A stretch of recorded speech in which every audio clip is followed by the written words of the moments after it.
Continuamos analizando lo que ha determinado la Corte Suprema de Justicia en la jornada de ayer. Ya nos acompaña, está junto a nosotros el politólogo Aníbal Gutiérrez. Aníbal, un placer, ¿cómo va? Muchas gracias, nuevamente, bien? gracias, todo bien. Bueno, qué decisión. Para muchos un baldazo de agua fría.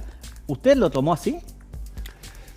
Digo, porque hace tiempo viene marcando algún tipo de situación que puede darse. Hay inconsistencias de esta Corte que son muy lamentables para la vida institucional. Y los defensores de la República transgreden un principio republicano esencial, que es la natural y lógica división de pesos y contrapesos. Esto no lo digo yo, lo decía Montesquieu. Es decir, para contener al poder hay que facilitar, ¿no es cierto?, la funcionalización orgánica del poder y funcional del poder. Evidentemente la Corte viene transgrediendo hace rato este principio republicano. No solo me refiero a lo del Consejo de la Magistratura, me refiero al caso de la coparticipación federal. Me está fallando Rockenheim y el otro cortista cuando se les está pidiendo un juicio político. Me refiero al caso Mansur, no me refiero al caso Uñá porque no firmó esa solicitada. Es decir, bueno, todas las expresiones de la Corte en este sentido. Yo creo que el proceso de judicialización de la política y la politización de la justicia es muy complicada para la República y para la vida institucional. Me refiero a la vida institucional, en este caso de la Corte de ayer, y me refiero a los argumentos que eventualmente esgrime la Corte y que me hacen sospechar que la decisión de fondo va a ser la inhabilitación del gobernador Uñá, claramente. ¿A qué me estoy refiriendo? Me parece que estos vicios de la política y de la falta de definición de las competencias que se ejercen actualmente van a generar una inestabilidad institucional. Cuando la Corte dice que la inestabilidad institucional, dice exactamente en la cautelar, para inhabilitar al gobernador y vice, podría eventualmente, si se autoriza un nuevo mandato, viciar de todo principio de legalidad y de funcionalidad las futuras autoridades provinciales. Pero, ojo, y los órganos no votó igual en el caso de Río Negro. No, en el caso de Río Negro, sí que es lo que esgrime en el caso de Río Negro. Primero, el artículo 175 de la Constitución de Río Negro no tiene absolutamente nada que ver con la 175 modificado por la enmienda constitucional del 11 en la provincia de San Juan. El caso del artículo 175 de Río Negro esgrime en el artículo de Río Negro, no el artículo, sino el principio republicano de transgresión eventual constitucional de la presentación de un candidato a gobernador no habilitado conforme al artículo 5 de la Constitución Nacional, digamos, que pueden dictar sus constituciones bajo el principio representativo y republicano, porque si se transgrede, ¿qué se afecta? No la representación, sino la república, por la periodicidad de las funciones. El artículo 175 que usted me menciona, de Río Negro, establece que el gobernador y el vice duran 4 años en el ejercicio de funciones y pueden ser reelegidos o recíprocamente por un solo mandato. Ahora, Whitaker, que fue el vice de Soria, Soria es asesinado por su esposa y ocupa el vicegobernador el primer acto, digamos, como funcionario en el 2011. En el 2015 es reelecto gobernador.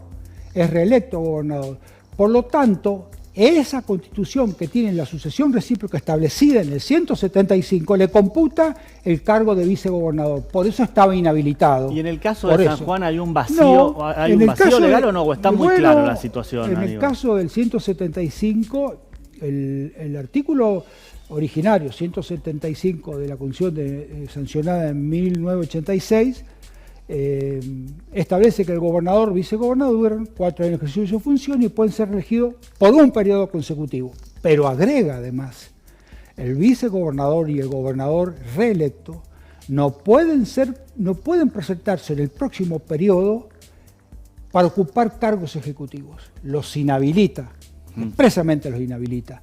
La Constitución, el artículo reformado 175 por la enmienda del 2011 establece que duran 4 años de funciones y pueden ser reelegidos por 2 periodos consecutivos y lo deja ahí.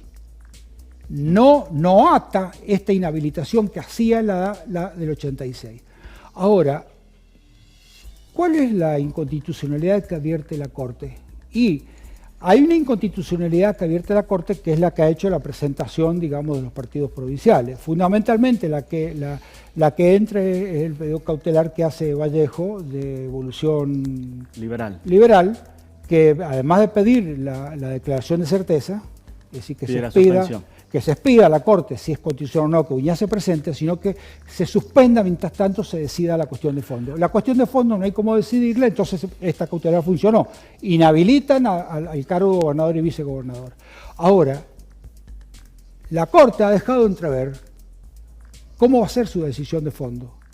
Porque ha planteado la Corte, ha planteado estos tres cortistas, no está Lorenzetti, ha planteado que si la Constitución en el 175 lo habilitase a Uñá por un cuarto periodo, está transgrediendo un espíritu republicano. Y que esto es una locura, esto requiere una interpretación de qué se entiende por espíritu republicano y cómo se entiende la periodicidad de función. Perdón, pero parece parte de un speech político. Pero por supuesto, el otro tema que dicen los cortistas, que esto es importante que lo expliquemos un poquito y que lo dé conocer, es que si el Tribunal Electoral lo habilitó al ciudadano Uñá para un nuevo periodo constitucional, que efectivamente el Tribunal Electoral con legítimas facultades lo habilitó, estaría habilitándolo por un cuarto periodo. Y esto sí sería inconstitucional, porque nunca habilita por 4 periodos la Constitución. Ahora, ¿qué toman como cuarto periodo los señores cortistas?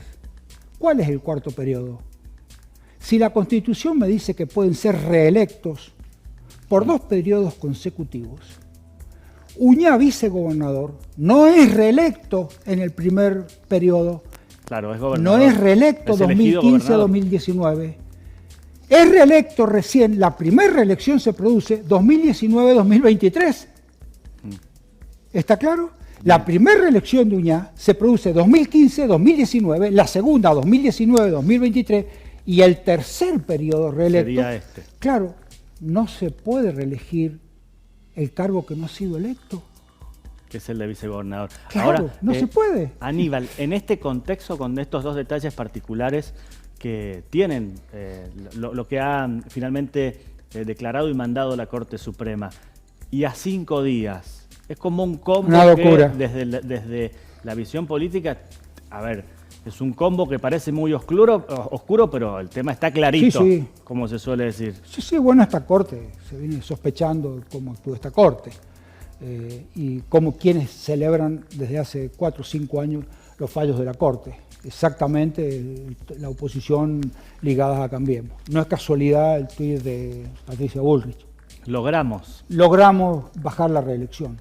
Es una locura, ni siquiera tienen pulcritud. Usted advierta que no hay pulcritud, ni siquiera en esto. Ahora, estoy convencido que la Corte ya ha decidido sobre la cuestión de fondo, por las 2 cosas que le estoy planteando recién. Estoy decididamente convencido. Bien, ¿y ahora el cómo otro seguimos? Argumento es este tema. Que quiero decir, además de transgredir la soberanía popular y el acto voluntario del elector para ir a elegir.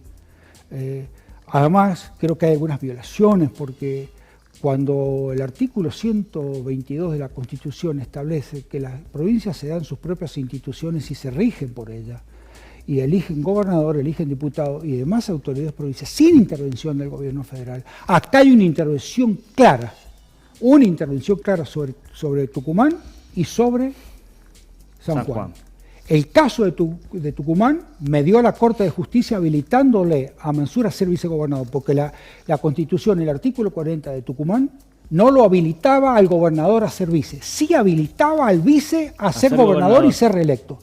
Por lo tanto, él dice que hay un vacío y para no hacer una interpretación antojadiza del cargo ejecutivo, le pide a la Corte que haga la interpretación. La Corte de Justicia tucumana sí lo habilita al gobernador. Esto la Corte lo toma como una transgresión y cancela la posibilidad del 123 que de sus instituciones se rijan por ella. Es decir, se expidió la Corte. También anula esta decisión taxativa de la Corte para habilitarlo a Mansur a vicegobernador. Es casualidad que sea un gobierno justicialista, primero Zamora, luego Huicle en Río Negro, Casas en La Rioja, que venía de suceder a al gobernador, a Herrera. Cuando pide la habilitación lo anulan también, por ahí hay sucesión recíproca, eso es otra cosa. Ahora Uñá como justiciero, ¿es casualidad? ¿No media alguna interpretación de naturaleza política más que jurídica y constitucional? ¿No hay una intervención decidida de esta Corte? ¿Qué pasó en el Consejo de la Magistratura? ¿Qué pasó en el Consejo de la Magistratura? Bueno, es una locura. Estamos en el contexto del pedido Que de juicio Rosati político, sea ¿no? juez y parte en el Consejo, cortista, presidente de la Corte y a su vez presidir el Consejo de la Magistratura. Bueno, esto complica y enrarece la vida política, la vida institucional, y a los defensores de la República les advertimos que los máximos transgresores de los principios republicanos son exactamente estos cortistas. Ahora, Aníbal, ¿cómo sigue la situación considerando que se ha decidido por parte del Tribunal Electoral que sí en la provincia se lleven adelante elecciones en los municipios y para diputados? Quiero decir dos cosas a este respecto. Una de naturaleza jurídica constitucional y la otra de naturaleza política, referida a la viabilidad de equilibrios virtuosos que debe tener un gobernador para facilitar la gobernabilidad. En primer lugar, cuando me refiero que hay un déficit en la decisión de la justicia electoral de habilitar a las elecciones el próximo domingo para las elecciones de intendentes, diputados provinciales, diputados proporcionales y concejales, es que se han olvidado el principio constitucional establecido en la sección quinta, cuando se dice que el gobernador es elegido conjuntamente con el cuerpo de diputados. Por supuesto que lo interpretamos en sentido amplio, se refiere a diputados proporcionales y diputados departamentales. ¿Cuál es el espíritu del constituyente para establecer esta simultaneidad en la elección de gobernador y diputado? Es exactamente para facilitarle al gobernador que pueda arrastrar, porque el que arrastra siempre es el gobernador, a diputados departamentales y proporcionales para constituir una Cámara con quórum propio. Yo le pregunto a usted esto, le formulo una pregunta y al televidente también. Si eventualmente existe esta posibilidad de que se elija diputados y mayoritariamente gana el ciudadano gobernador actual Uñá, diputados proporcionales y diputados departamentales, supóngase que tiene el 60% de la Cámara y tiene más que quórum propio, puede tener hasta los 2/3, suponga que tenga un quórum propio. La Corte lo inhabilita después en el llamado a gobernador a Uñá, tiene que colocar Uñá un representante, pero en esa elección general gana el ingeniero Gioja o gana Orrego. ¿Qué cámara se encuentra Gioja y qué cámara se encuentra Orrego? Bien. ¿Quién garantiza la gobernabilidad? ¿Qué le pasó a Alberto Fernández cuando pierde las intermedias y pierde los 2/3 de Cámara de Diputados y pierde un quórum propio en la Cámara de Diputados? No hay gobernabilidad posible. Bien. Usted mire los proyectos como están absolutamente ahí dormidos en el Congreso. Perfecto. Esto puede pasar. Bien. Y entonces está claro, hay un tema constitucional que se debe elegir simultáneamente gobernador con sus diputados y el otro esgrimo de naturaleza política, la gobernabilidad que hay que asegurar. Aníbal, muchas gracias, un placer. Al contrario, como siempre, tenerlo muchas acá. gracias.